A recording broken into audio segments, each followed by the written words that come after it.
मुझे विधवा हुए 12 साल हो चुके थे। न तो मेरे कोई बच्चे थे और न ही मैंने दूसरी शादी की थी। मैं अपने पति से बहुत प्यार करती थी, इसीलिए मैं हर रात उनकी कमीज ओढ़कर सोती थी। लेकिन पिछले कुछ सालों से मेरे साथ कुछ अजीब सा होने लगा था। ऐसा हो रहा था कि जब मैं सुबह उठती तो मुझे चक्कर आता और पेट में दर्द होता। एक दिन मैं डॉक्टर के पास गई और उसने कहा कि तुम गर्भवती हो। यह सुनकर मैं डर गई क्योंकि मैं कई सालों से विधवा थी। वह रात में बहुत परेशान रहती थी और मेरे पति। मैं इसे कस कर पहनने की कोशिश कर रही थी जब मुझे कुछ चपटा सा महसूस हुआ। जैसे ही मैंने शर्ट के अंदर हाथ डाला, आसमान मेरे सिर के ऊपर था क्योंकि इसके अंदर नाम स्नेहा है और आज मैं बहुत खुश थी क्योंकि आज मेरी बड़ी बहन खुशी है। 3 लोगों और एक भाई की शादी थी। हमारे घर में यह पहली शादी थी। आज मैंने तय कर लिया था कि जूता चुराने की रस्म के लिए पूरे 10,000 रुपए लूंगी क्योंकि वो बहुत अमीर थे और मेरे जीजा भी बहुत अच्छा काम करते थे। जब मैं जीजा के जूते चुराने के बारे में सोच रही थी, तभी मम्मी मेरा हाथ पकड़कर अपने कमरे में ले गईं। मैंने देखा कि माँ परेशान लग रही थी और उनकी आंखें भी सूजी हुई थी। मैंने माँ से पूछा, क्या बात है, सब ठीक तो है? नहीं, मेरी माँ। मैंने जब उनसे पूछा तो वो बच्चों की तरह फूट फूट कर रोने लगी। फिर उन्होंने मेरे हाथ पर हाथ रख दिया। मैंने जल्दी से खाट खोली और देखा। खुशी दीदी ने उसमें लिखा था, मम्मी, मुझ में ये बर्दाश्त करने की हिम्मत नहीं है, इसलिए मैंने ये खत लिखा है। दीप से शादी नहीं करना चाहती थी क्योंकि मुझे कोई और लड़का पसंद था। अब आज उसने मुझसे कहा कि अगर मैं उसके साथ घर गई तो वो खुदकुशी कर लेगा। माँ, मैं ऐसा नहीं होने दूंगी, इसीलिए मैं ये घर छोड़ कर जा रही हूँ। माँ, मैं जानती हूँ, इस तरह से आपकी बहुत बदनामी होगी। भगवान के लिए मुझे माफ कर दो। मैं अपनी बहन की खाट पड़कर कांपने लगा। माँ नेहा से पूछा, क्या तुम्हें अपनी बहन की हरकतों के बारे में पता था? मैं खाना खाने के बाद भागता हुआ बोला, माँ, कसम खाता हूँ कि मुझे इस बारे में कुछ भी पता नहीं था, वरना मैं अपनी बहन को इस घर से कभी नहीं जाने देता। देखना, हम खाना शुरू करते हैं। तुम्हारे पिता की इज्जत बर्बाद हो जाएगी बेटा। बताओ, इस स्थिति में हमें क्या करना चाहिए? मैंने कहा, माँ, समझ नहीं आता क्या करना चाहिए। माँ ने मेरे सिर पर हाथ रखा और कहा, बेटा, खुद की इज्जत करो और अपनी बहन की जगह दुल्हन बनो। मुझे माँ से ऐसी बिल्कुल उम्मीद नहीं थी। मैंने कहा, संगीत, शादी भी कर लो, खुद ही। मुझे आश्चर्य है, जब मेरे ससुराल वालों को इस बारे में पता चलेगा, तो वे मेरे साथ क्या करेंगे? मैं अपना जीवन दुखी कर दूंगी। मम्मी कहती है कि तुम्हारे पापा दिल से शादीशुदा आदमी हैं, वे यह सदमा बर्दाश्त नहीं कर पाएंगे।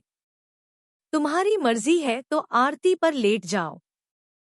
क्या तुम इसे देखना चाहते हो या यह दुल्हन का जोड़ा पहनकर बैठना चाहते हो?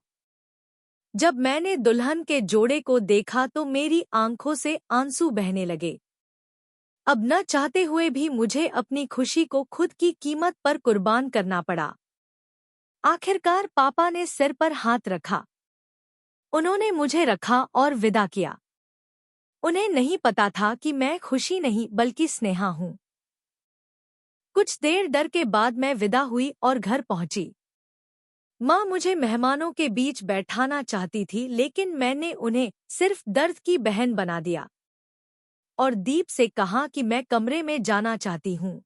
जैसा कि मैंने अपनी माँ से कहा था कि सुबह बचा हुआ जूस पी लूंगी और उन्हें कोई आपत्ति नहीं थी, मुझे अपने कमरे में ले आई और बैठा दिया और कुछ देर डरने के बाद दीप भी कमरे में आ गया। उसने जल्दी से मेरा घूंघट उठाया और मुझे देखते ही उसने उसे पूरी तरह से एक दोस्त के लिए लटका दिया। वह कुछ बोलने की हालत में भी नहीं था। फिर उसने बहुत डरने के बाद जो शब्द कहे वो मेरे दिल की बात सुनने के लिए काफी थे। मैंने कहा, तुम खुशी की छोटी बहन स्नेहा हो, मैं हमेशा उसे हिलाता रहता हूँ। फिर तुम यहाँ क्या कर रही हो और क्यों रो रही हो? कुछ तो बताओ, मैंने गुस्से में कहा। देखो, दीदी आज घर से भाग गई है। हमें उसकी बड़ी बहन के बारे में कुछ नहीं पता। ऐसा कभी मत करना। शायद माँ को उसकी खाट मिल गई थी जिसमें उसने लिखा था कि वह किसी और से प्यार करती है और इसलिए उसके साथ घर छोड़कर जा रही है। उस समय हम भी बहुत परेशान थे।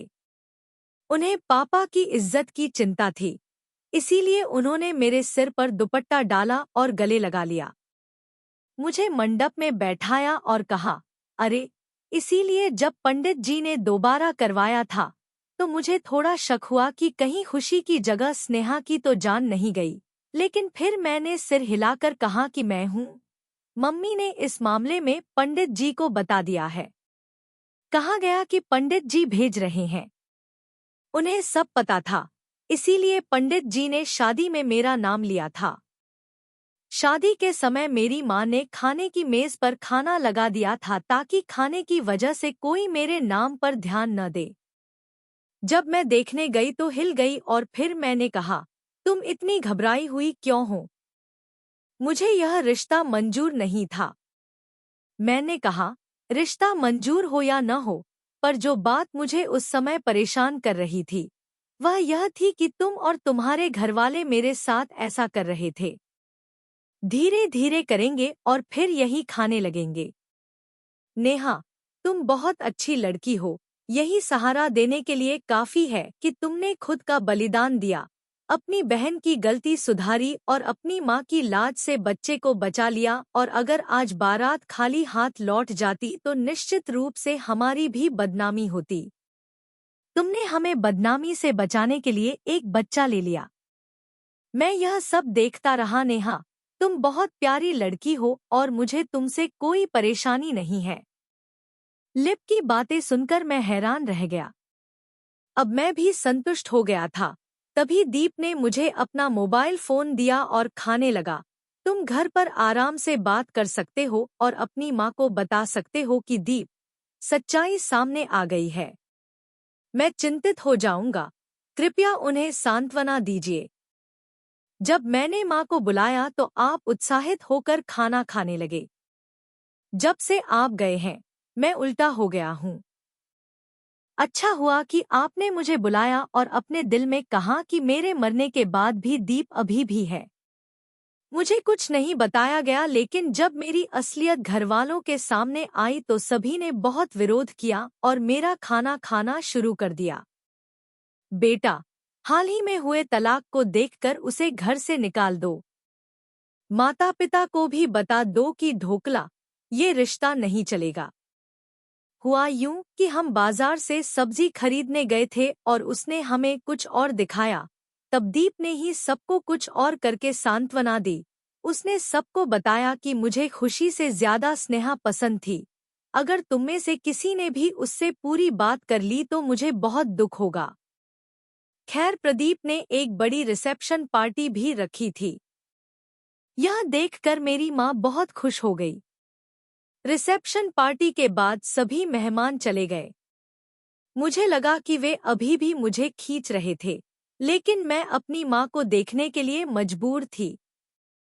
दिया ने कहा कि उसे मेरा ख्याल रखना चाहिए, तो आखिरकार मेरी माँ का दिल भी पिघल गया। अब हम दोनों अच्छे दोस्त बन गए थे। मेरे पति विशेष पुलिस बल उत्तर प्रदेश में ड्यूटी पर तैनात थे और विशेष लोगों को कभी छुट्टी नहीं मिलती। घंटों ड्यूटी होती थी। कभी कभी वो मुझे घुमाने और शॉपिंग के लिए ले जाता था। मुझे जिंदगी बहुत खूबसूरत लगी। फिर मैं अपनी ड्यूटी पर चला गया। उसकी मौत के बाद भी वो मेरे साथ बहुत अच्छा व्यवहार करता था। एक दिन उसने मुझे अपने घर बुलाया और खाना खाने लगा। मेरा बेटा अब ड्यूटी पर चला गया है, लेकिन तुमने अभी तक खुशखबरी नहीं सुनी। मैंने अपने भाई से कहा कि अभी तक कोई अच्छी खबर नहीं आई है। यह सुनकर उसने मुझसे कहा कि मुझे अपने बेटे की निशानियां चाहिए।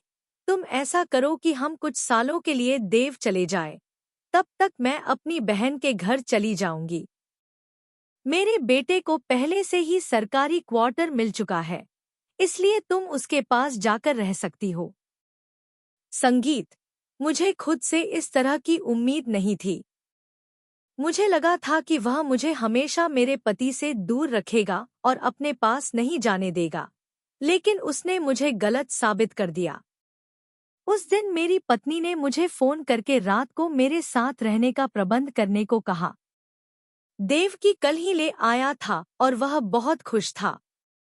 मैंने खाना शुरू कर दिया। जब से मैंने यह खुशखबरी सुनी है कि तुम मेरे साथ रहने आ रहे हो, मैं खुशी से फूला नहीं समा रहा हूँ। मैं कल से सबका इंतजार करूंगा और फिर तुम्हें लेने आऊंगा। ये सब मेरे साथ एक सपने की तरह हो रहा था। खैर जो भी था, मैं बहुत खुश था। अपना सिर पैक कर चुका था और मेरी बहन भी मेरी तरफ देखकर मुस्कुरा रही थी। शाम को मुझे दीप के नंबर से कॉल आने लगे। मैंने उसे कल वाली बात कपड़े से सटाकर बताई। फोन उठाया तो किसी ने हेलो कहा, लेकिन वो मेरी दीप की आवाज नहीं थी। मैं अचानक घबरा गई। पूछा, हाँ, कौन? उन्होंने कहा, आप देव के घर से बोल रहे हैं। मैंने, हाँ, उनकी पत्नी बोल रही हूँ। उन्होंने बताया कि आपके पति दीप देश की सेवा करते हुए शहीद हो गए हैं। वे अब इस दुनिया में नहीं हैं। यह सब मेरे अंदर गली गलौज की तरह चल रहा था। मेरे पिता ने मेरे हाथ से फोन ले लिया। उन्हें भी अपने बेटे की शहादत के बारे में पता चल गया था। मैं आंखों में आंसू लिए गले से लगा रही थी, लेकिन मैं यह मानकर चल रही थी कि कहीं वे घबरा न जाएं और अपने पति को देश की सेवा करने से न रोक दें। मैं उनकी हिम्मत देखकर हैरान थी। दीपिका बहुत शांत थी। अंतिम संस्कार विधि विधान से किया गया। मुझे खुशी थी कि मैं शाहिद की पत्नी थी, लेकिन दिल से दुख था कि कोई सफलता नहीं मिली। फिर भी मैं बाहर नहीं आ रही थी। मेरे पति देव बहुत अच्छे इंसान थे। उन्होंने मुझे लोगों के सामने शर्मिंदा होने से बचाया था। उन्होंने मृत शरीर रख दिए थे मेरे माता पिता। फिर मैं कैसे एक इंसान से प्यार नहीं करने लगती। मैंने खुद से वादा किया था कि देव के बाद तुम्हारा सहारा बनूंगी। मेरी कमाई के आंकड़े बने नहीं थे क्योंकि दीप की पेंशन आने लगी थी और यह मेरी माँ अक्सर कहती थी कि अगर देव का कोई बच्चा होता तो वह भगवान के साथ खेल रहा होता और हमारे घर में इतना दुख नहीं होता। मैं भी यही सोचता था कि काश दीप ने मरने से पहले मुझे उसका वारिस दे दिया होता और मैं भी ऐसे ही चला जाता। समय बीतता हुआ लग रहा था। एक दिन मेरे माता पिता मुझे अपने साथ ले जाने आए। मेरी माँ ने हाथ जोड़कर मुझसे माफी मांगी और यह भी कहा कि तुम मेरी बेटी की दूसरी शादी करने दो क्योंकि उसके आगे भी बाकी सबकी तरह एक लंबी जिंदगी है। कल हम भी चिंतित हो गए, और अगर तुम्हें भी कुछ हो गया तो मेरी बेटी का क्या होगा? मेरे पिता ने मेरे सिर पर हाथ रखा और कहा, मेरी अनुमति है, तुम उसे अपने साथ ले जा सकते हो, लेकिन जब मेरी बेटी की शादी हो जाए तो कृपया मुझे मेरी माँ कह देना। वह बहुत खुश हुई, लेकिन मैंने भी उनकी बात दिल से मान ली। मैंने कहा, मम्मी, मरने से पहले उन्होंने मुझसे एक वादा किया था और कहा था कि मेरी माँ का ख्याल रखना। मम्मी, मैं अपने मारे गए पति के लिए नहीं, मैं टाल सकती हूँ। मैं अपनी हूँ, एस को कभी नहीं छोड़ूंगी। फिर मम्मी पापा ने एडी छोटे के लिए जोर दिया, पर मैं उनके साथ नहीं गई। देव की बहुत सारी यादें थी अपनी जिंदगी बिताने के लिए। अब मैं रोज रात को देव की तस्वीर और उसके कपड़ों से लिपट कर सोती थी और डॉन उससे ऐसे ही बातें किया करता था। मेरी जिंदगी के 10 साल गुजर गए। मैं उसका बहुत ख्याल रखती थी, पर अब मेरी खुद की तबीयत उन दोनों से ठीक नहीं रहती थी और वो मुझे खाने लगे और कहने लगे कि स्नेहा, तुम अपना बिल्कुल भी ख्याल नहीं रखती हो। देखो मैं कितना कमजोर हो गया था। एक दिन स्नेहा मेरी सांसें खाने लगी। अब बहुत हो गया। अगर मेरी जिंदगी पर भरोसा नहीं है तो शादी कर लो बेटी। कहानी ऐसी नहीं होनी चाहिए कि जब मैं अपनी माँ की आत्मा के पास जाऊं तो वह मुझे देखकर चौंक जाए, फिर ले जाकर मुझसे सवाल करे कि तुमने मेरी पत्नी को किसके पास छोड़ दिया है। मैंने अपनी पत्नी से कहा कि मैंने तुम्हारे मारे गए बेटे के नाम की कसम खाई थी कि आज के बाद तुमने मेरी शादी का नाम लिया। फिर मेरी तबीयत लगातार खराब रहने लगी। मैं डरता था पर मैं इस बीमारी को नजरअंदाज करता था, पर सब कुछ मेरी नजर में नहीं था। बच्चा खाने लगा। बेटा तुम बहुत कमजोर हो रहे हो, तुम मेरे साथ चलो और मुझे डॉक्टर के पास ले चलो। मैंने हामी भर दी। पर आज मेरी पत्नी बच्चों की तरह कहने लगी, मैं तुम्हें हर हाल में अपने साथ ले जाऊंगी। और वो मुझे डॉक्टर के पास ले गई। डॉक्टर ने मेरी जांच करने के बाद कहा, बधाई हो, तुम गर्भवती हो। यह सुनकर मैं और मेरे दोनों दंग रह गए। हमने एक दूसरे की तरफ देखा। डॉक्टर दवाइयों के बारे में समझाती रही और सावधानियों के बारे में कहती रही, पर मैंने उससे पहले कुछ नहीं सुना था। मेरा दिमाग अटक गया कि यह कैसे संभव हो सकता है। खैर, हम दोनों साथ में घर आ चुके थे। सर हम दोनों चुप रहे। मेरे साथ घर चले गए। मेरे सिर पर हाथ रखा और कहा, बेटा मुझे तुम में कोई दिलचस्पी नहीं है। तुम खुद ही बच्चे को बुलाओ और मैं तुम दोनों की शादी की व्यवस्था कर दूंगी। करवा लो। अगर तुम्हें डर है कि मैं अकेली रह जाऊंगी तो मेरी चिंता मत करो। मेरे पास भगवान का दिया हुआ सब कुछ है। मैंने अपनी बहन को गले लगाया और फोटो में कहा, माँ दीप, तुम मेरी जिंदगी में आने वाली पहली और आखिरी हो। उसके बाद मैंने कभी किसी पुरुष के साथ संबंध बनाने के बारे में नहीं सोचा। हो सकता है कि डॉक्टर झूठ बोल रहा हो। मेरी सांस मुस्कुराने लगी और बोली, बेटा डरो मत, तुम अभी छोटी हो। मैं जानती हूँ तुम्हें जीवन जीने के लिए किसी सहारे की जरूरत है। यह जरूर अच्छा है कि तुमने इसे खुद ही पा लिया, बेटी। मैं तुम्हें कुछ गलत नहीं कह रही हूँ। फिर तुम क्यों परेशान हो? मैं बिना कुछ लिए कमरे में आ गई और रामायण उठा ली। मैंने रामायण पर हाथ रखा और कहा, देख के मेरी जान, कोई और नहीं, मैं हमेशा संगत से परेशान रहता था। खाने लगा। ये बहुत बड़ी बात है। नहीं बेटा, वो हमारे घर पर मेरा हाथ थामे बैठा है। खाने लगा बेटा, मशरूम तो हमें छोड़ना ही पड़ेगा। आज से न तुम सोओगे न मैं सोंगी, तो चलो देखते हैं ये सब किसने किया।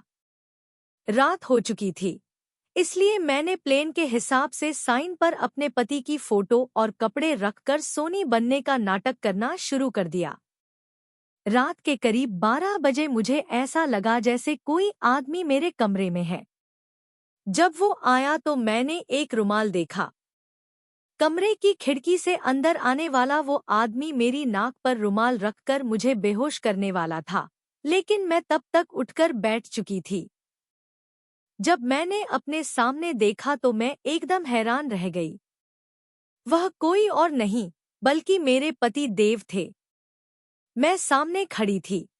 तभी मेरे कमरे का दरवाजा फिर से खुला और मेरी पत्नी कमरे में आई। मैं भी अपने बेटे को देखकर चौंक गई। मैं अपने बेटे को देखकर चौंक गई। तुम कहाँ चले गए थे जब मैं कुछ नहीं बोल रही थी? मैं एक जासूस हूँ। देश की खातिर दुश्मनों पर जासूसी करती थी। जब उन दोनों की शादी हो गई तो मेरे सीनियर ऑफिसर को पता चला कि हमारे देश में दुश्मन घुस आए हैं जो हमारे देश पर कब्जा करके माहौल खराब करना चाहते हैं। मैं एक एक्सपर्ट जासूस हूँ, इसीलिए मुझे वापस ड्यूटी पर बुलाया गया। सब कुछ ठीक चल रहा था, लेकिन फिर आपने इस नेहा को मुझे भेजने का फैसला किया।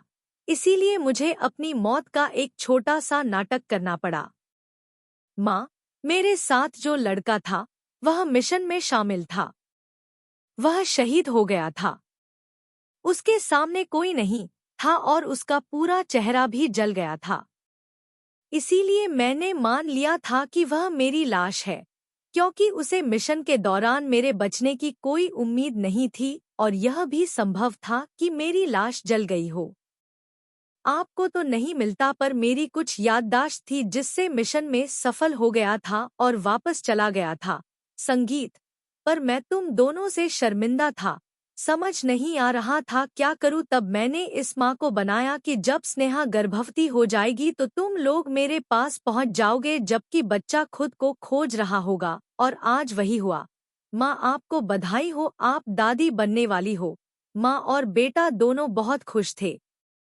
जब मैं कमरे से बाहर निकली तो चोर मेरी तरफ आया और मुस्कुराते हुए बोला, क्या तुम मुझे माफ नहीं करोगी? मैंने तुम्हें खाना शुरू कर दिया। तुम्हें नहीं पता कि मैंने तुम्हारे बिना पिछले 10 साल कैसे बिताए हैं। बिना किसी सहारे के मैंने अपनी जिंदगी के 10 खूबसूरत साल दुख के हवाले कर दिए और तुम्हें खाना शुरू कर दिया। तुम बिल्कुल सच हो, लेकिन एक बार मैंने तुम्हें अपना बना लिया था जब उसे जिंदगी से खो दिया था और बहुत घबराए हुए थे। आज मैं घबराई हुई हूँ, इसलिए अपने बारे में कुछ नहीं कह पा रही थी। मैंने उसे माफ कर दिया। आज मैं एक बेटे की माँ बन गई हूँ। यह दिन मेरी जिंदगी का सबसे खूबसूरत दिन है। मैं भगवान का शुक्रिया अदा करती हूँ कि उन्होंने मेरे पति को मुझे वापस लौटा दिया और उनकी अनुपस्थिति में मेरे कदमों को बहकने से रोक लिया, वरना शायद आज मैं भाग्यशाली या खुश होती। दोस्तों, यही थी आज की कहानी।